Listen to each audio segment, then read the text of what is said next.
Hello everyone, welcome to Expert Programmer.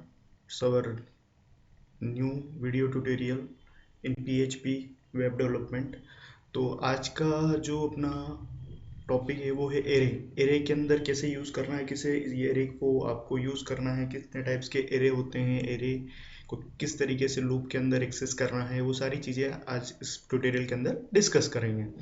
तो सबसे पहले कि एरे होता क्या चीज़ है, तो सबसे पहले मैं यहाँ पे एक फाइल क्रिएट कर देता हूँ arrays.php। ठीक है, arrays.php करके एक फाइल बना दी।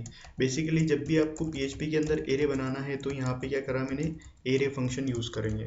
तो array is an a collection of similar type of data, या तो यहाँ पे होमोजीनियस कलेक्शन मतलब सेम टाइप का कलेक्शन भी हो सकता है और डिफरेंट टाइप का कलेक्शन भी अपन रख सकते हैं। तो एरे के अंदर मैंने सबसे पहले डिफरेंट टाइप का कलेक्शन डाल दिया, जैसे स्ट्रिंग वैल्यू भी डाल दी, इंटीजर वैल्यू भी डाल दी, फ्लोट वैल्यू भी डाल दी, कैरेक्टर वैल्यू भी डाल दी। किसी भी टाइप की वैल्यू अपन यहाँ पे एक सिंगल कैरेक्टर भी डाल दी, किसी टाइप की वैल्यू अपन एरे के अंदर स्टोर कर सकते हैं। और जब भी आपको एरे बनाना है तो आपको एरे फंक्शन को क्या करना है, यूज़ करना है। एरे को प्रिंट कराने के लिए PHP के अंदर प्रिंट अंडरस्कोर आर का यूज़ करेंगे। किसका यूज़ करेंगे, प्रिंट अंडरस्कोर आर का यूज़ करेंगे। ठीक है, तो print underscore are dollar A, तो जैसे आप print underscore are dollar A करेंगे तो ये जो एरे है, जो आपका जो एरे है, एरे का नाम क्या है मेरा, डॉलर ARR। तो यहाँ ARR करा तो ये मेरा जो एरे है वो एज इट इज़ यहाँ पे प्रिंट हो गया एरे वाइज। देखो 0 इंडेक्स पे क्या आ रहा है, ट्रिपल ए, 1 पे क्या आ रहा है 10, 2 पे क्या आ रहा है आपका, 2 पे आपका आ रहा है, क्या आ रहा है 2 पे आपका, 2 पे आ रहा है आपके 12.4। ठीक है, और नेक्स्ट पे क्या आ रहा है आपके 12.4 आ रहा है। ठीक है, इसके बाद में आपके पास में 3 पे आ रहा है एस। इस तरीके से आपके एरे के अंदर वैल्यू आ रही है। अब एरे को आपको एक्सेस करना है यूजिंग फॉर लूप। ठीक है, तो उसके लिए मैंने क्या करा, फॉर लूप चलाया, फॉर $i=0, $i<। अब एरे के अंदर कितने एलिमेंट है, क्योंकि एरे में इंडेक्स हमेशा 0 से स्टार्ट होती है और एरे के अंदर इंडेक्स 0 से स्टार्ट होती है, लेकिन कहाँ तक चलाना है, कितने एलिमेंट्स हैं। तो उसके लिए क्या करेंगे, इस एरे को काउंट कर लेंगे, काउंट $ARR। तो इससे क्या होगा कि टोटल नंबर ऑफ कितने एलिमेंट है वो काउंट हो जाएंगे। देखिए यहाँ मैंने इको कर दिया $ARR ऑफ $i। आई क्या कर रहा है, इंडेक्स नंबर को। तो ये क्या करेगा, पूरा पूरा आपका एरे को काउंट करके, काउंट करेगा, काउंट मतलब 1 2 3 4, तो लेस देन 4 तक चलेगा, 0 से लेस देन 4 तक। सबसे पहले 0 के लिए चला तो एरे के 0 इंडेक्स पे वैल्यू पड़ी हुई है ट्रिपल है, फिर i प्लस प्लस कितना हो गया 1, एरे के 1 इंडेक्स पे पड़ी हुई है 10। तो इस तरीके से लेस देन 4 तक चल जाएगा। काउंट क्या कर रहा है कि टोटल नंबर ऑफ कितने एलिमेंट है वो काउंट कर लेगा। ठीक है, तो यहाँ पे मैंने ये रिफ्रेश किया और ये एलिमेंट क्या हो गया, प्रिंट हो गया।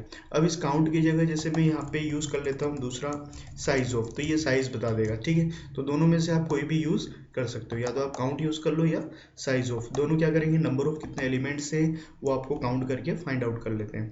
अगर इसी एरे को मुझे फॉर ईच से प्रिंट कराना है, फॉर ईच हमेशा लूप एरे के साथ में यूज़ होगा। फॉर ईच के अंदर 2 आर्ग्यूमेंट होंगे, सबसे पहले एरे वेरिएबल एस करके, दूसरा एरे वेरिएबल। ठीक है, तो इसके अंदर क्या होगा कि इस एरे के अंदर मेन क्या है कि आपको इंक्रीमेंट डिक्रीमेंट कंडीशन देने की जरूरत नहीं है। तो इसमें इस एरे के अंदर से एक एक एलिमेंट इसमें कॉपी होते रहेंगे वैल्यूज़ में, और ये इसको मैं एक्सेस कर लेता हूँ $वैल्यूज़। तो आपको इसमें इंक्रीमेंट डिक्रीमेंट वगैरह देने की जरूरत नहीं पड़ेगी, राइट। तो ये मैंने $वैल्यूज़ से भी इसको एक्सेस कर लिया यूजिंग फॉर ईच लूप। ठीक है, अब ये तो हो गया न्यूमेरिक अरे। ऐसा अरे जिसके अंदर इंडेक्स नंबर फॉर्मेट में होती है, जैसे 0 1 2 3, ऐसा अरे जिसमें इंडेक्स नंबर फॉर्मेट में होती है उसको न्यूमेरिक अरे या इंडेक्स्ड अरे बोलते हैं। अब उसका दूसरा PHP के अंदर दूसरा अरे होता है एसोसिएटिविटी अरे। जैसे ऐसा अरे जिसके अंदर जो इंडेक्स होती है वो स्ट्रिंग फॉर्मेट के अंदर होती है, जैसे ये फर्स्ट इंडेक्स दे दी, इसमें लैंग्वेज बना दी PHP, फिर मैंने सेकेंड नाम की इंडेक्स दी, उसमें लिख दिया जैसे जावा, फिर मैंने थर्ड इंडेक्स दी, उसके अंदर मैंने लिख दिया .NET। ठीक है, फिर मैंने यहाँ पे फोर्थ इंडेक्स दी, उसके अंदर मैंने लिख दिया यहाँ पे, ठीक है, कोई भी एक ASP। तो इस तरीके से मैंने क्या करा, ये एसोसिएटिविटी अरे बना दिया। ऐसा अरे जिसके अंदर इंडेक्स स्ट्रिंग फॉर्मेट में होगी उसको एसोसिएटिविटी अरे बोलेंगे। अब इसको मैं फॉर ईच से प्रिंट करा देता हूँ। सबसे पहले एरे का नाम एस करके मैंने 2 चीज़ें, इसमें 2 आ रही है, की और एक वैल्यू ले ली। तो की किस में आ जाएगी, कीज़ में, और वैल्यू किस में आ जाएगी, वैल्यूज़ में। तो यहाँ मैं प्रिंट करा देता हूँ $AS equals to, double quote के अंदर आप वेरिएबल लिख सकते हैं, इक्वल्स टू डॉलर। सबसे पहले तो आपको की प्रिंट करनी है, तो $की इक्वल्स टू $वैल्यूज़। तो ये क्या प्रिंट करता जाएगा कि first equals to PHP, second equals to, क्योंकि एक की के अंदर क्या आएगा, ये फर्स्ट सेकेंड थर्ड फोर्थ ये की में आएगा, और वैल्यूज में क्या आएगा, PHP जावा ये सारी, क्योंकि फॉर ईच क्या करता है, इस एरे के अंदर एक एक एलिमेंट इसके अंदर ऑटोमेटिकली क्या होते रहेंगे, कॉपी होते रहेंगे। तो ये इस तरीके से क्या हो गया, प्रिंट हो गया। तो इसको बोलते हैं एसोसिएटिविटी अरे। ऐसा अरे जिसके अंदर इंडेक्स स्ट्रिंग फॉर्मेट में होती है उसको बोलते हैं एसोसिएटिव अरे। थर्ड जो अरे होता है वो होता है मल्टी डायमेंशनल एरे।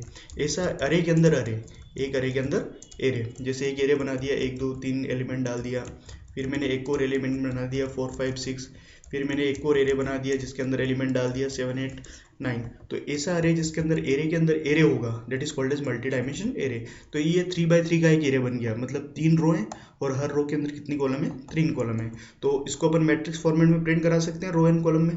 तो मैंने नेस्टेड फॉर लूप यूज किया, $i=0, कितने कॉलम है, 3, $i++, ठीक है। ये तो हो गया रो के लिए। फिर एक और लूप चलाया यहाँ पे कॉलम के लिए, 0, क्योंकि आपका जो कॉलम वगैरह जो भी स्टार्ट होगा 0 से, <3 और $j++, क्योंकि 3 रो हैं और तीनों रो के अंदर 3 कॉलम है, हर रो के अंदर कितने कॉलम है, 3 कॉलम। तो मैं यहाँ पे प्रिंट करा देता हूँ, एरे का नाम क्या है, MUL, और यहाँ प्रिंट करा दिया ये कॉलम नंबर और ये रो नंबर, ठीक है। अब यहाँ पे थोड़ा स्पेस देना है हर एक एलिमेंट के बीच में, और जैसे ही आपका रो खत्म होता है तो ऑटोमेटिकली क्या हो जानी चाहिए, लाइन चेंज हो जानी चाहिए। तो मैंने यहाँ पे क्या कर दिया, BR कर दिया। तो ये एज इट इज़ आपका मैट्रिक्स फॉर्मेट के अंदर डेटा क्या हो जाएगा, आपका अभी एक्सेस हो जाएगा। अब क्या है यहाँ पे $i और $j, जैसे $j यहाँ पे मैं स्मॉल में, इसको स्मॉल में कर देता हूँ, ठीक है। अभी ये क्या आपका एरर डिस्प्ले हो रहा है, यहाँ पे line number undefined variable j, ठीक है। तो यहाँ पे मैं इसको एक बार वापस एग्जीक्यूट कर लेता हूँ, ठीक है। इसको एक बार, ये इन्फिनेटिव चल रहा है तो इसको मैं वापस एक बार एग्जीक्यूट कर लेता हूँ, वेट फॉर 2 सेकेंड।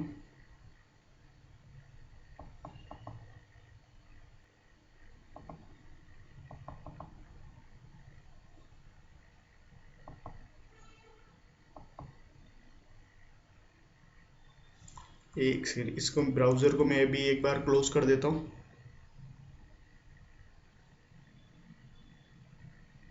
ओके, अब मैं यहाँ पे इसको एक्सेस करता हूँ, ठीक है। इसको मैं यहाँ पे एक्सेस कर रहा हूँ इस ब्राउज़र के यहाँ पे, ठीक है। यहाँ पे मैं